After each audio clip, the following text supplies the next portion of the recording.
Alors, bonjour frères et sœurs en Christ, bonjour chers amis. Dans cette vidéo, dans cette série de vidéos que j'ai intitulée donc à l'école de Dieu, ma première était donc la leçon d'humilité. Je vais à présent vous présenter la deuxième vidéo de cette série, une deuxième leçon que j'ai appelée la véritable crainte de l'Éternel. Alors, j'aimerais mieux dire la véritable sainte crainte de l'Éternel, que chaque disciple de Christ devrait réellement observer et connaître. Vous avez peut-être remarqué que ce sujet touchant la crainte de Dieu n'est pas trop abordé justement dans toutes les églises en général. Et on entend plutôt des sujets de prédication et d'enseignement sur le surnaturel, le prophétique et l'eschatologie. Ce qui n'est pas mauvais en soi, mais il faut un équilibre. Et pour créer un équilibre, il faut au préalable enseigner les bases de la doctrine chrétienne, ce qui permettra effectivement aux chrétiens de grandir et d'acquérir une maturité spirituelle pour être en mesure de discerner le vrai du faux à travers une lecture assidue de la parole de Dieu et une méditation approfondie également de sa parole, et cela au quotidien, tous les jours, sans négliger une vie de prière et une relation personnelle, oui, avec notre Créateur. Cultiver une relation personnelle. Malheureusement, aujourd'hui, plus que jamais, Satan, son objectif est de détourner le chrétien des vertus fondamentales, donc des enseignements bibliques. Il veut nous fragiliser pour que nous ne soyons pas enracinés dans la véritable foi biblique qui sont effectivement les Écritures et la connaissance de Dieu. Son moyen, c'est justement de nous faire entendre ce que nos oreilles veulent bien entendre, ce qui frappe à l'œil, ce qui est spectaculaire, et Satan ne manque pas d'idées et de ruses pour séduire et divertir les chrétiens et de les détourner de ce qui est fondamental. Et c'est ce que j'aimerais aujourd'hui avec vous partager dans cette vidéo, la leçon 2, la véritable crainte de Dieu. Nous vivons aujourd'hui une époque où la crainte de Dieu n'est plus enseignée. Or, la parole nous dit que la crainte de Dieu, c'est le commencement de la sagesse. Alors, pour connaître la sagesse de Dieu, il faut au préalable craindre Dieu.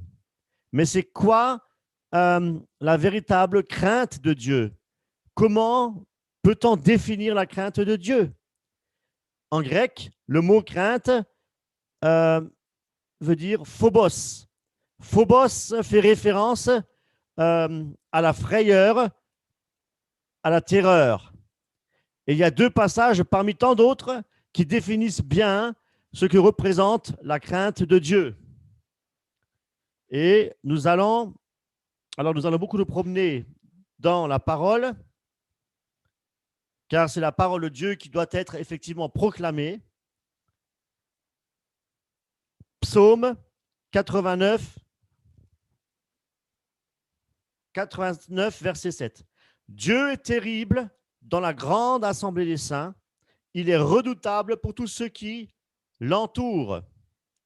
Hébreux 10, 31. Le Seigneur jugera son peuple. C'est une chose terrible que de tomber entre les mains de Dieu vivant, du Dieu vivant. Alors, on pourrait aussi traduire la crainte par le fait de manifester un profond respect pour les attributs de Dieu, pour ce que Dieu est. De quelle manière? En le glorifiant et en l'adorant. Alors, qu'en est-il de ceux qui louent et qui adorent le Seigneur dans des soirées organisées, des soirées d'adoration, de louange, que nous voyons essentiellement dans les milieux pentecôtistes et charismatiques, avec des jeux de lumière, une sonorisation bien développée également. Eh bien, lorsque nous les voyons tous lever les mains et remplis d'émotions, même en pleurant, et pour d'autres, se croyant inspirés par le Saint-Esprit, se mettent à danser. Ils appellent cela donc une danse prophétique. Tout cela sous l'influence d'une musique jouée dans une atmosphère de convivialité et émotionnelle, que je qualifierais de purement charnelle. La louange et l'adoration n'est pas une preuve d'une authentique crainte de Dieu. La crainte de Dieu se traduit par le profond respect de son nom, de son autorité et de sa souveraineté.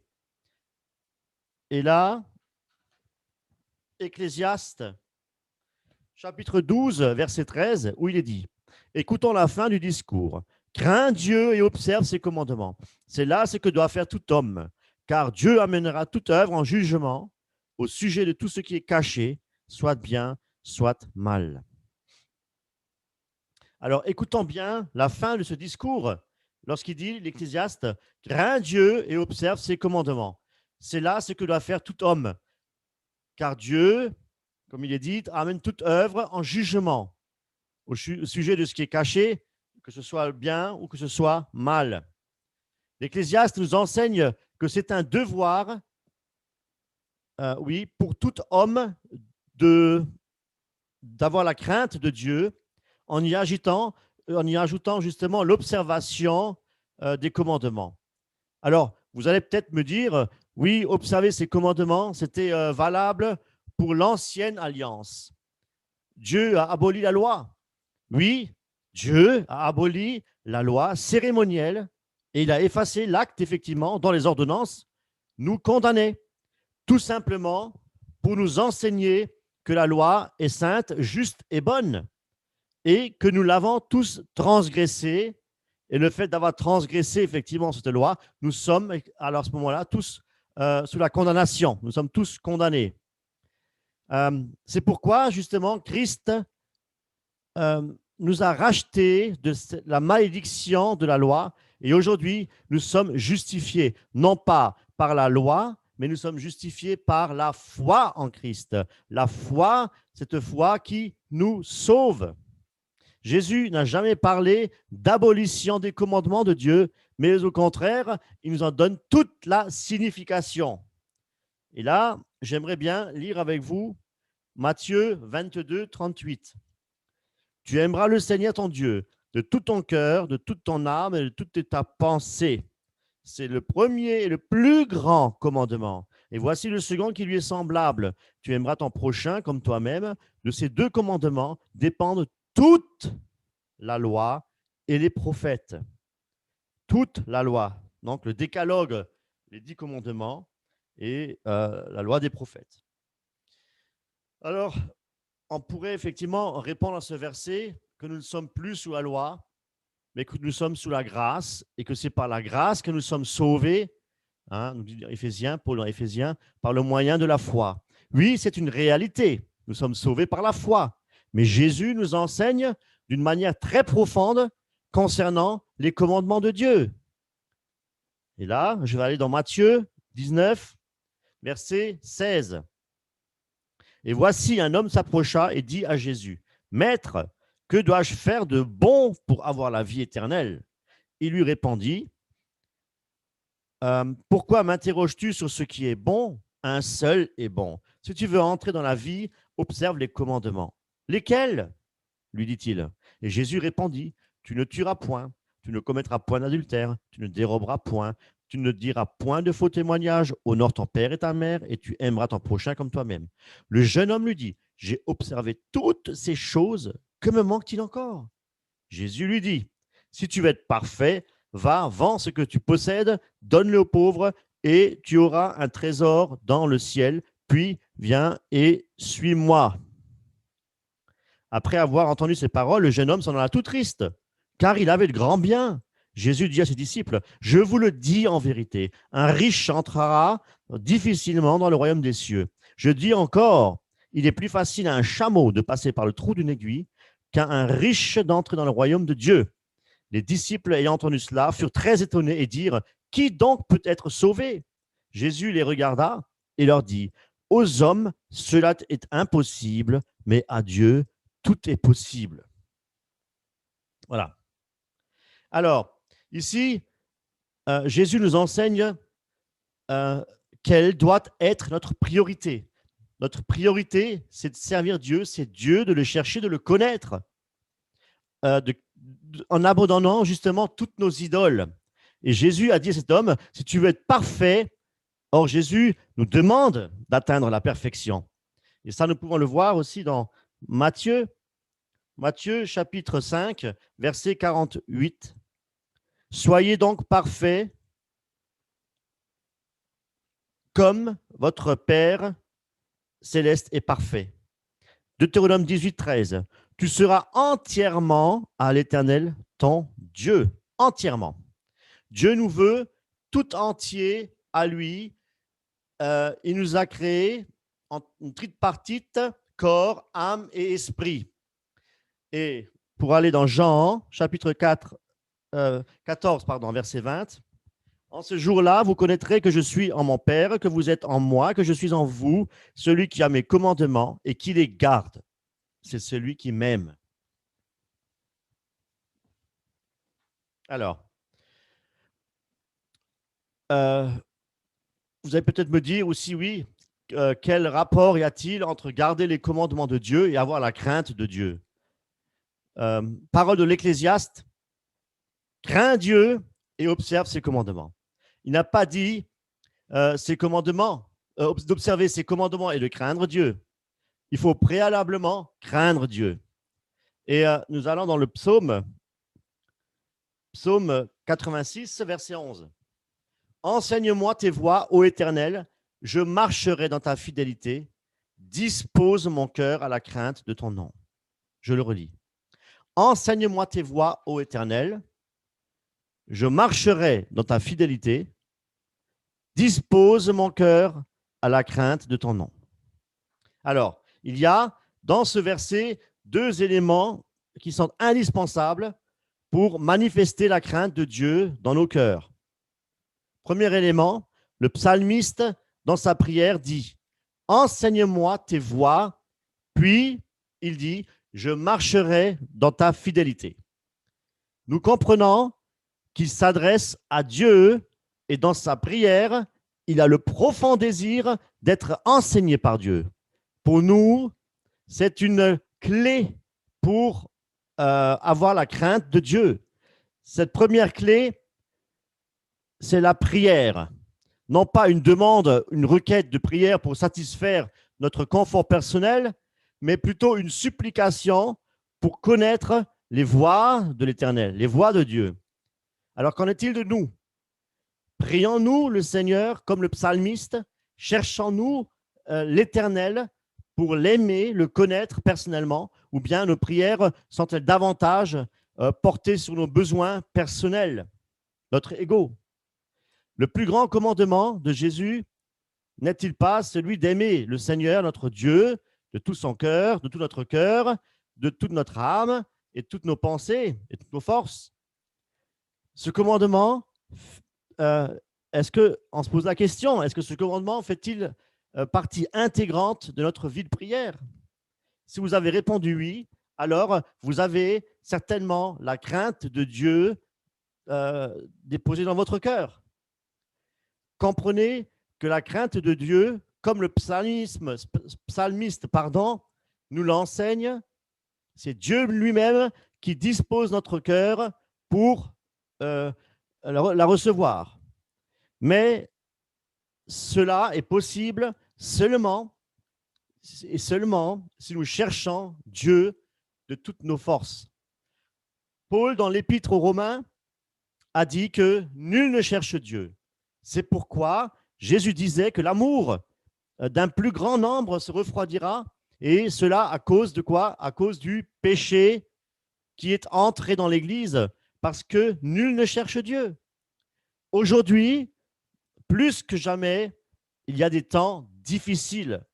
Nous le vivons à travers la pandémie et nous voyons également que, humainement parlant, les hommes sont de plus en plus égoïstes, effectivement, amis de l'argent, etc., qui aiment bien plus le plaisir que procure le monde, les divertissements, les amusements, je parle aussi des chrétiens, et les réseaux sociaux qui font des ravages, les amusements, je disais, oui, les jeux vidéo également pour la jeunesse, la danse, la musique, tous ces éléments-là, les éléments du monde et toutes ces convoitises que le monde aussi peut offrir, toutes ces convoitises, eh bien, on les aime plus que Dieu.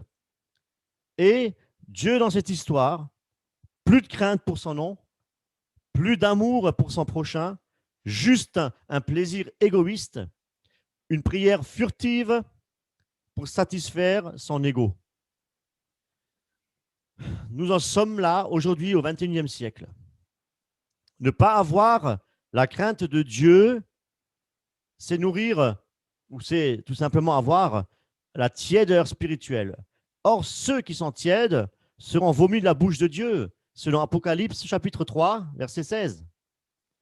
Dieu, dans son amour, dans sa bonté, dans sa miséricorde et sa compassion, nous parle encore aujourd'hui. Il ne cesse effectivement de manifester encore sa grâce et sa miséricorde envers tous. Mais un jour, ce sera trop tard. Le salut est offert à tous. Et là, j'aimerais bien lire avec vous Psaume chapitre 2, verset 12. Rendez hommage au Fils, de peur qu'il ne s'irrite et que vous ne périssiez dans votre voie, car sa colère est prompte à s'enflammer. Heureux tous ceux qui se confient en lui. Psaume 76, verset 7. Tu es redoutable, ô Dieu. Qui peut résister quand ta colère éclate? Ésaïe 55, 6. Cherchez l'Éternel pendant qu'il se trouve. Invoquez-le tandis qu'il est prêt. Que le méchant abandonne sa voie et l'homme d'iniquité ses pensées.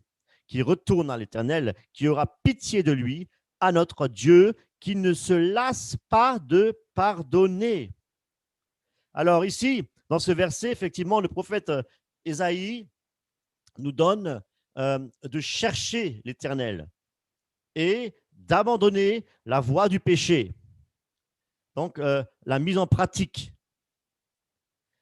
Chercher l'Éternel, c'est également la prière du psalmiste. Lorsqu'il prie, il disait, tout à l'heure, on l'a lu, « Enseigne-moi tes voies ». Et Dieu, à travers la bouche d'Ésaïe, continue en disant d'abandonner la voie du péché. Comme le psalmiste, à lui, il continue à sa prière en ajoutant « Je marcherai dans tes voies ». Donc, abandonner son péché, je marcherai dans tes voies. Dieu nous a donné une merveilleuse promesse, mes amis, si effectivement nous observons ses commandements. C'est-à-dire, si nous cherchons réellement l'Éternel de tout notre cœur, de toutes nos pensées, de toutes nos forces, parce que l'Éternel, chercher l'Éternel, c'est abandonner notre vie de péché, nos idoles que nous avons encore en nous, dans notre cœur. Or, nous ne pouvons pas partager. Dieu est un Dieu jaloux. Alors, la promesse de Dieu pour nous, c'est qu'en obéissant à Dieu, en le cherchant réellement de tout notre cœur et en abandonnant nos iniquités, eh bien, Dieu aura pitié de nous. C'est ce que nous venons de lire. Parce qu'il se laisse, parce qu'il, justement, il ne se lasse pas de pardonner. Il pardonne. Dieu pardonne si on se repent. Si nous avons une disposition de cœur qui lui est agréable, dans la repentance, dans l'humilité. Le psalmiste termine en disant « Dispose mon cœur à la crainte de ton nom ». Nous comprenons désormais qu'avoir la crainte de Dieu est une très bonne chose. La crainte de Dieu, selon Ésaïe, nous rapproche de Dieu et nous remplit de sa compassion avec le désir de nous pardonner. Oui, si nous avons la sainte crainte de Dieu, c'est-à-dire si nous cherchons Dieu de tout notre cœur, et nous nous débarrassons de nos idoles et de toutes nos iniquités, nos péchés, Dieu déposera dans notre cœur la sainte crainte qui nous apporte la guérison de nos âmes, même la guérison du corps, le pardon des péchés et l'exaucement des prières et la compassion de Dieu en nous. Alors, lisons à présent Deutéronome chapitre 5, versets 6, 8, 28, pardon. Deutéronome 5, verset 28. Et l'Éternel me dit, j'ai entendu les paroles que ce peuple t'a adressées. Tout ce qu'ils ont dit est bien. Or, s'ils avaient toujours ce même cœur pour me craindre et pour observer tous mes commandements, afin qu'ils fussent heureux à jamais, eux et leurs enfants. Nous voyons à travers ce verset que Dieu écoute celui qui le cherche de tout son cœur et celui effectivement qui se soumet à sa volonté en observant les commandements. Dieu, dans son immense amour, procure la joie et la paix dans le cœur de ses enfants. Il dépose en nous le fruit de l'esprit. Alors, nous allons dans Romains, chapitre 2, verset 7. Préservant la vie éternelle à ceux qui, par la persévérance à bien faire, cherchent l'honneur, la gloire et l'immortalité, mais l'irritation et la colère à ceux qui, par esprit de dispute, sont rebelles à la vérité et obéissent à l'injustice. Alors, vous avez bien lu avec moi, à ceux qui, par la persévérance à faire bien. Et Jésus disait que celui qui persévérera jusqu'à la fin sera sauvé. Ce n'est pas parce qu'un jour, nous avons donné notre vie au Seigneur que nous serons sauvés à jamais. Alors, pour cela, nous allons lire Matthieu 7, verset 22. Plusieurs me diront ce jour, Seigneur, Seigneur, n'avons-nous pas prophétisé par ton nom? N'avons-nous pas chassé des démons par ton nom? Et n'avons-nous pas fait beaucoup de miracles par ton nom? Alors je leur dirai ouvertement, je ne vous ai jamais connu, retirez-vous de moi, vous qui commettez l'iniquité. Alors, ne pensez-vous pas, chers amis, que toutes ces personnes qui ont prophétisé, qui ont chassé les démons, qui ont fait des miracles, qui ont guéri les malades, et qui appelaient Seigneur, Seigneur, ne pensez-vous pas que eux aussi ont donné leur vie à Jésus pour l'appeler Seigneur, Seigneur, pour faire même des miracles et des guérisons? Et pourtant, Jésus leur dit ouvertement, je ne vous ai jamais connu, parce qu'ils n'ont pas abandonné en fait toutes leurs idoles. Ils n'ont pas cherché réellement Dieu de tout leur cœur. Ils aimaient les choses spectaculaires, ils aimaient voir des guérisons, ils aimaient voir, naturellement, Dieu a guéri, c'est l'œuvre du Seigneur. Mais eux, au fond, leur cœur, ils n'avaient pas cette crainte de l'Éternel. Une fois sauvés, l'évangile qui dit toujours aujourd'hui, mais d'ailleurs on l'entend bien des fois, l'évangile qui dit une fois sauvé, sauvé pour toujours. Eh bien, mes amis, ce n'est pas scripturaire. Un autre verset dans la Bible qui contredit justement cette fausse doctrine. Et là, nous allons dans Luc chapitre 13, verset 23. Quelqu'un lui dit, Seigneur, n'y a-t-il que peu de gens qui soient sauvés? Il lui répondit. Qu'est-ce qu'il leur dit? Une fois sauvés, vous êtes sauvés? Non. Efforcez-vous d'entrer par la porte étroite, car je vous le dis, beaucoup chercheront à entrer et ne le pourront pas. Alors, qu'est-ce que cela signifie? Pour nous aujourd'hui, efforcez-vous d'entrer par la porte étroite. En fait, c'est tout simplement chercher l'Éternel de tout son cœur, de toute sa force pour apprendre à le connaître et à lui plaire, pour être en communion avec lui, pour le connaître. S'il dit « je ne vous connais pas », c'est qu'ils n'ont jamais cherché. Et comment le connaître, comment lui plaire? Eh bien, en abandonnant notre vie entière à Christ, en nous soumettant à son autorité, non pas à nos penser euh, et à sa volonté également. Comme Jésus disait, non pas ma volonté, Seigneur, mais Dieu, mais que ta volonté se fasse. C'est-à-dire avoir une entière soumission à Dieu et à ses commandements. Et c'est alors seulement que le Seigneur pourra ou déposera sa crainte, la crainte de son nom, dans notre cœur pour, par l'action du Saint-Esprit, pour ne plus pécher, pour ne pas offenser Dieu, pour ne pas attrister le Saint-Esprit qui nous a été donné. Et c'est cela, justement, s'efforcer d'entrer par la porte étroite. C'est pratiquer des bonnes œuvres que Dieu a préparées d'avance. Cette porte et les bonnes œuvres que Dieu a préparées d'avance, nous avons la réponse dans Galates, où il s'agit effectivement de porter du fruit. Du fruit, tout simplement, porter du fruit. L'arbre qui ne porte pas de fruit sera brûlé et coupé. Et la porte large, c'est celle qui est réservée aux chrétiens de nom, ceux qui se disent chrétiens, mais qui n'ont pas de profondeur, ne sont pas enracinés dans la parole de Dieu, qui n'ont pas une communion sincère avec le Seigneur, qui ne cherchent pas Dieu. Eh bien, ces chrétiens-là, ce sont des chrétiens charnels. Ils professent Jésus de leur bouche, ils chassent même les démons, ils guérissent les malades, comme nous l'avons lu, mais qui, au fond, ils ne connaissent pas Dieu. Jésus a dit, je ne vous connais pas. Ils ne connaissent pas Dieu parce qu'ils n'ont pas abandonné toutes leurs idoles. Ils ont encore des péchés cachés. Ils ne veulent pas se repentir. Ils ne veulent pas abandonner toute leur vie à Christ.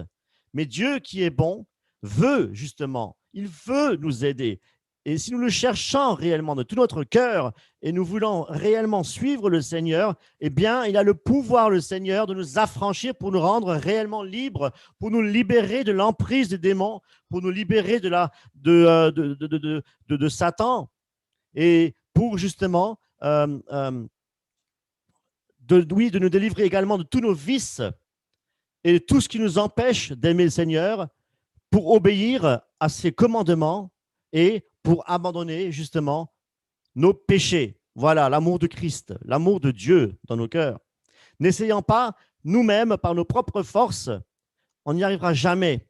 Il faut vraiment faire appel à Dieu, il faut aimer le Seigneur, le chercher, et celui qui frappe, Dieu ouvrira la porte et ne mettra pas dehors celui qui vient à lui. Parce que Dieu est riche en miséricorde, en compassion, et il ne veut qu'aucun ne périsse, mes amis. Alors maintenant, j'aimerais, comme nous sommes réellement à l'école de Dieu, vous suggérer quelques exemples d'applications dans nos vies pour que notre cœur soit réellement disposé, comme le psalmiste, à craindre le nom de l'Éternel. Nous avons vu la première clé, c'est la prière. Demander à Dieu de se révéler à nous et qu'il nous enseigne ses voies. Demander à Dieu de se manifester en nous pour apprendre réellement à le connaître d'une manière tout à fait personnelle. Demander aussi à Dieu qu'il nous aide à chercher sa volonté pour nos vies en laissant de côté toutes nos ambitions personnelles, tous nos projets et tout ce qui satisfait notre chair. Alors, prenons Jacques, chapitre 4, verset 13. À vous maintenant qui dites aujourd'hui ou demain, nous irons dans telle ville, nous y passerons une année, nous trafiquerons et nous gagnerons. Vous qui ne savez pas ce qui arrivera demain, car qu'est-ce que votre vie? Vous êtes une vapeur qui paraît pour un temps et qui ensuite disparaît. Alors, chercher Dieu comme Jésus, notre modèle par excellence, c'est renoncer à sa propre vie pour apprendre à obéir à Dieu et lui rester fidèle jusqu'à la mort. C'est ce que Jésus-Christ a fait, jusque sur la mort de la croix. 1 Timothée chapitre 6, verset 6. Certes, il est d'un grand profit la piété pour qui se contente de ce qu'il a, En effet, nous n'avons rien apporté dans le monde et nous n'en pouvons rien emporter. Si donc nous avons nourriture et vêtements, nous nous en contenterons. Alors, si nous cherchons Dieu de tout notre cœur, eh bien, il viendra à nous et son Saint-Esprit nous enseignera et nous aidera dans notre faiblesse afin d'obéir au Seigneur. Oui, je dis bien le Saint-Esprit et non pas l'orgueil qui nous pousse à servir Christ par nos propres capacités. Eh bien, laissant le Saint-Esprit diriger nos vies, il est notre enseignant. Maintenant, j'aimerais voir la deuxième clé. La deuxième clé, c'est la lecture et la méditation de la parole de Dieu. Pour connaître Dieu, il nous faut connaître la Bible qui est sa parole. Alors, Josué chapitre 1, verset 8, que ce livre de la loi ne s'éloigne point de ta bouche. Médite-le jour et nuit pour agir fidèlement selon tout ce qui est écrit. Tout ce qui est écrit. Car c'est alors que tu auras du succès dans tes entreprises, c'est alors que tu réussiras. Et aussi 2 Timothée chapitre 3 verset 16, toute écriture est inspirée de Dieu et utile pour enseigner, pour convaincre, pour corriger, pour instruire dans la justice, afin que l'homme de Dieu soit accompli et propre à toute bonne œuvre. Aujourd'hui, la crainte de Dieu a disparu dans bien des églises, des assemblées, parce qu'ils ne connaissent pas les Écritures. Ils professent connaître Jésus par le biais de visions, de songes, d'expériences surnaturelles, charismatiques et bien d'autres principes et connaissances spirituelles. Mais malheureusement, ils vivent selon leurs émotions et selon leurs sentiments charnels. Ils ne connaissent pas Dieu, mais s'ils prophétisent et chassent les démons, même s'ils le font, ce n'est pas une preuve de chrétien authentique qui connaît réellement Dieu. On peut prophétiser, on peut chasser les démons. Jésus-Christ pourra leur dire « Je ne vous connais pas, je ne vous connais pas », tout simplement. Attention, je tiens vraiment à préciser aussi que les émotions constituent un véritable obstacle dans la vie des chrétiens. Et c'est pourquoi Dieu nous commande vraiment d'étudier sa parole, la parole qui est comparée un peu comme une boussole qui nous permet de garder le cap pour toujours avoir la bonne orientation. Et Paul nous dit de regarder à Christ. À Christ. Regarder à Christ, c'est le connaître en ayant pour cela une vie de prière et, comme les Juifs de Bérée, un amour pour sa parole, cette boussole. Et les Béréens examinaient chaque jour si tout ce qu'on leur disait était réellement conforme aux Écritures. Si l'Écriture est inspirée de Dieu, comme nous venons de le lire, utile même pour enseigner, pour convaincre, pour corriger, pour instruire, ô combien il est important justement de la méditer avec un esprit de soumission, de prière et d'adoration pour après, effectivement, comme le psalmiste, mettre cette parole en pratique. Voilà, afin que la crainte de Dieu soit réellement enracinée en nous pour obtenir toutes les bénédictions, la connaissance de Dieu, le discernement des esprits, la puissance de résister face au péché et à toutes ces convoitises. Et tout cela dans un esprit d'humiliation, dans un esprit de repentance. Voilà comment obtenir la sainte crainte de Dieu. Et avant de terminer, je voulais encore préciser que la crainte de Dieu était manifestée au 1er siècle dans les assemblées chrétiennes. Et cette crainte-là a permis justement aux fidèles de l'Église de grandir spirituellement avec l'assistance du Saint-Esprit. Et je vous invite réellement à lire Actes chapitre 2.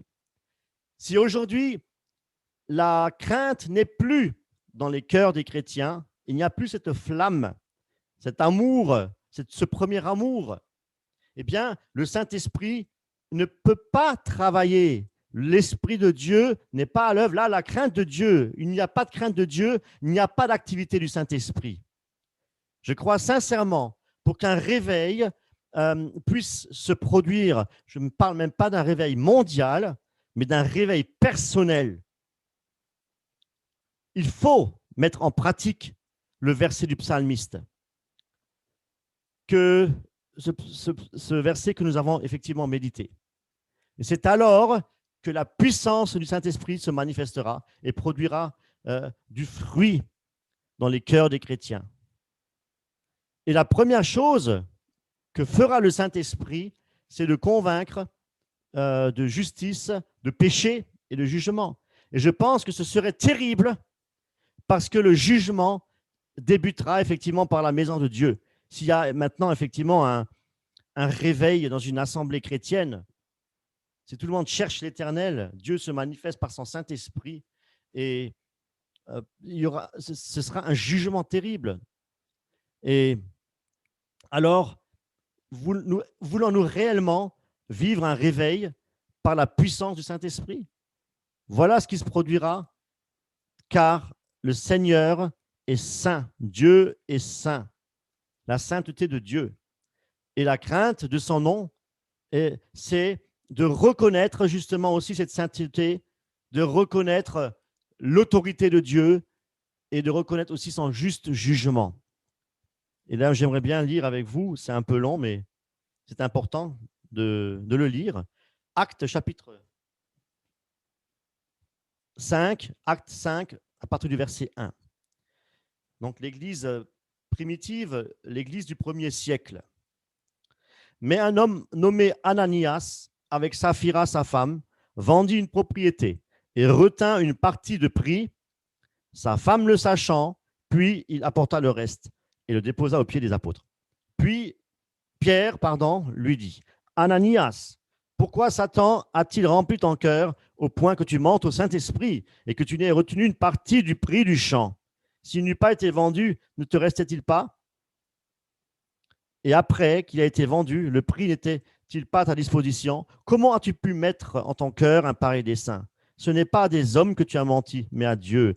Ananias, entendant ces paroles, tomba et expira. Une grande crainte saisit tous les auditeurs. Les jeunes gens s'étant levés, l'enveloppèrent, l'emportèrent et l'ensevelirent. Environ 3 heures plus tard, sa femme entra sans savoir ce qui était arrivé. Pierre lui adressa la parole. « Dis-moi, est-ce un tel prix que vous avez vendu le champ? » « Oui, répondit-elle, c'est ce prix-là. » Alors Pierre lui dit, « Comment vous êtes-vous accordé pour tenter l'Esprit du Seigneur? Voici, ceux qui ont enseveli ton mari sont à la porte, ils t'emporteront. » Au même instant, elle tomba aux pieds de l'apôtre et expira. Les jeunes gens étant entrés, la trouvèrent morte. Ils l'emportèrent et l'ensevelirent auprès de son mari. Une grande crainte s'empara de toute l'assemblée et de tous ceux qui apprirent ces choses. Alors, nous vivons effectivement des temps difficiles où le péché est à son apogée et où la crainte de Dieu n'est plus enseignée dans les églises. L'esprit de l'Antéchrist est à l'œuvre et l'apostasie est grande. Le retour de Christ est proche, que ce soit avant, pendant ou après la grande tribulation, peu importe. La Bible nous dit de nous tenir prêts, de chercher l'Éternel comme nous l'avons étudié, car un jour, ce sera trop tard. Jésus disait, « Trouverai-je encore la foi quand je reviendrai ?» Si la crainte n'est plus présente dans nos cœurs, dans notre assemblée, notre foi ne sera pas véritable. Et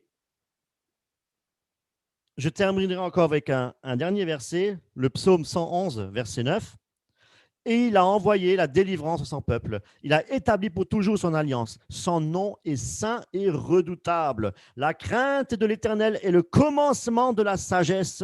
Tous ceux qui l'observent ont une raison saine. Sa gloire subsiste à jamais. » Alors, mes amis, reconnaissons la sainteté de Dieu, reconnaissons que son nom est redoutable, que Dieu est vivant et arrêtons de passer notre temps dans les futilités, dans les amusements, au travers de bien des manières, mais au contraire, cherchant à cherchant Dieu, cherchant à plaire à Dieu de tout notre cœur, de toutes nos pensées, de toutes nos forces, et il se laissera réellement trouver, et la crainte de son nom, eh bien, nous accordera la possibilité, et par la puissance du Saint-Esprit, de résister au péché, à la convoitise de la chair, à la séduction dans ce monde qui est voué à la destruction selon la parole de Dieu, afin de pouvoir dire, comme Paul disait, j'ai combattu le bon combat, j'ai achevé la course, j'ai gardé la foi, désormais la couronne de justice m'est réservée. Mes amis, soyez richement bénis.